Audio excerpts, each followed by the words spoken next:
हर त्योहार, हर ईद, हर किस्म की मीठी सी खुशियों को दुबाला करने के लिए रिल्हानी एंड मामाज़ किचन के साथ एक बार फिर से आपके लिए लेके आए हैं ईद की बड़ी ही ज़बरदस्त रेसिपी और उसके साथ ही ज़बरदस्त सी बीफ कढ़ाई। इंशाल्लाह आपको पसंद आएगी। सबसे पहले अगर आप मेरे चैनल पर न्यू हैं तो please subscribe my channel. Video अच्छी लगे तो लाइक ज़रूर कीजिएगा। दूसरों के साथ भी ज़्यादा से ज़्यादा शेयर कीजिएगा ताकि दूसरे भी इसी तरह से ही ये बीफ कढ़ाई बनाना सीखें और अपने घर में इंजॉय करें। सबसे पहले हमने बीफ ले लिया है तकरीबन 1 केजी के करीब।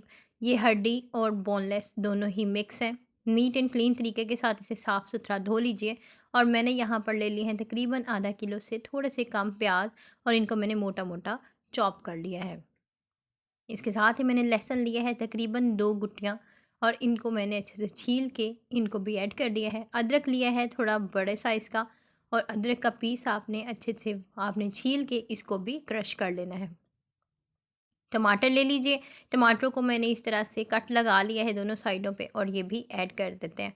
ये एक ऐसी कढ़ाई है जो कि मिनटों में बनेगी और बिल्कुल भी टाइम वेस्ट किए बगैर ये आप लोग बिल्कुल जल्दी-जल्दी बना सकते हैं।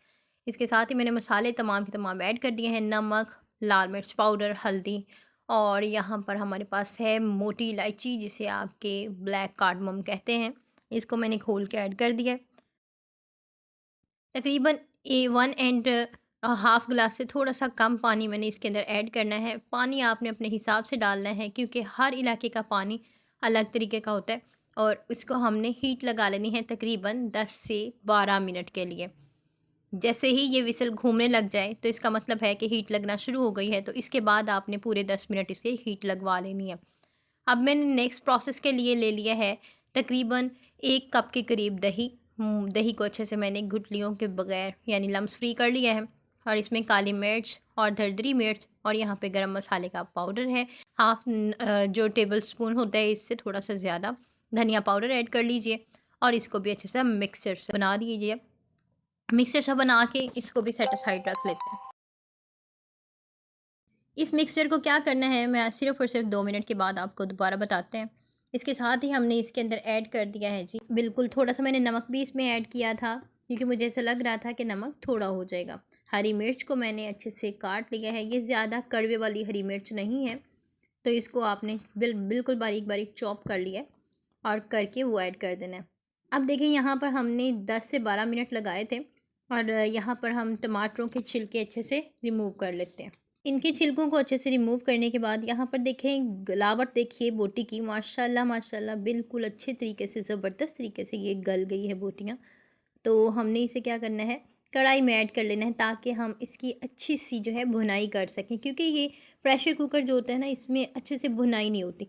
अच्छा यहाँ पर आपने ना सारे का सारा गोश्त जो है अच्छे तरीके से ईच एंड एवरीथिंग इसके अंदर से निकाल के ऐड कर लेनी है। इस जगह पर इस स्टेज के ऊपर आपने फ़ौरन 2 खाने के चम्मच जो हम घरों में विनेगर रखा होता है, वो हमने ले लेना है 2 खाने के चम्मच और वो हमने ऐड कर देना है। इससे क्या होगा? इससे ये होगा कि अगर आपकी बोटी ज़्यादा नरम हो गई है या फिर आपको लग रहा है कि गोश्त घुल-मिल जाएगा, तो आपने इस स्टेज पे इसके ऊपर ये वाला सिरका डाल देना है। इससे क्या होगा? बोटी गलेगी नहीं, बोटी जितनी आपने गला ली है, इससे ज़्यादा एक्स्ट्रा नहीं गलेगी, ठीक है?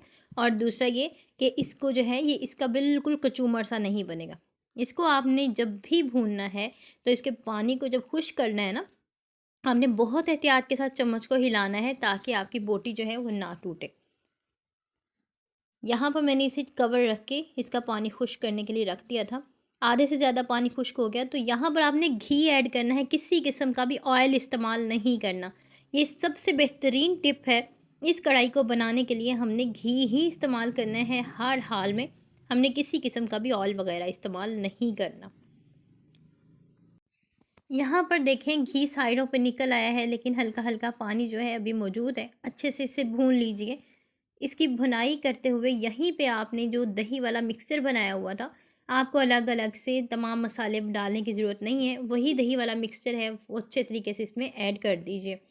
इससे क्या होगा कि हमारी कढ़ाई की लुक जो है वो बिल्कुल रेस्टोरेंट स्टाइल आएगी और इसके साथ-साथ आपके पास जो ग्रेवी होगी उससे खाना भी अच्छे से खाया जा सकेगा। यहाँ पर अच्छे तरीके से इसको बेहतरीन तरीके से भून लीजिएगा। हर खाने की एक बेहतरीन टिप होती है कि उसको भूनना आपने लाज़मी बेहतरीन तरीके से, जितना ज़्यादा भूनेंगे उतने ही खिल के तमाम तर ज़ायके आपके खाने के अंदर आएँगे।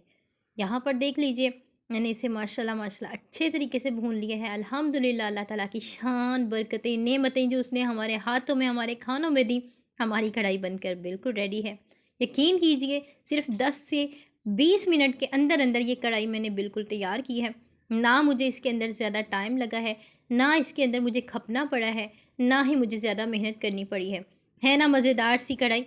इसीलिए आपसे कह रही हूँ कि आपने ये ज़रूर ट्राई करनी है, दूसरों के साथ भी शेयर करिएगा, ताकि सब के सब यहाँ पर अपनी इस ईद के ऊपर और आने वाली तमाम दावतों के अंदर इसको बनाएँ और मुझे दुआएँ दें। मिलते हैं इसी तरह से ज़बरदस्त सी वीडियो के साथ।